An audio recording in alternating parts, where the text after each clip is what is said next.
29 octobre 1923. Mustafa Kemal proclame la République turque. Il en devient le premier président.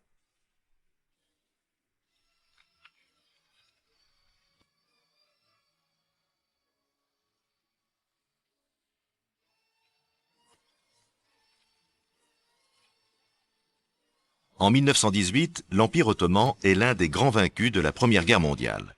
Le sultan Mehmed VI s'incline devant les Alliés. L'Empire est en grande partie occupé et son armée démobilisée.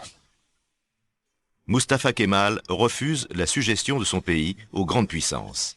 Porté par un vaste mouvement d'indignation nationale, il forme en avril 1920 un contre-gouvernement à Ankara. Son but, l'indépendance des territoires turcs.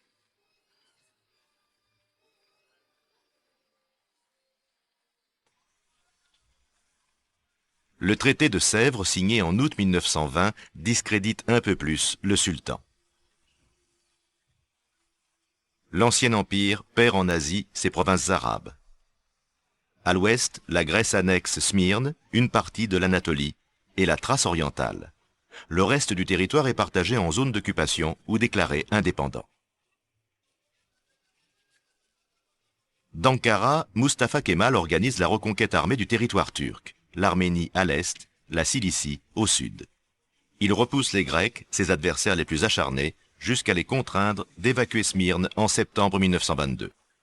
Le 24 juillet 1923, Kemal Pacha signe avec les Alliés le traité de Lausanne qui reconnaît l'indépendance de la Turquie et révise avantageusement les frontières du pays. Les troupes de l'entente quittent le pays. Entre la Grèce et la Turquie, c'est l'échange de milliers d'habitants.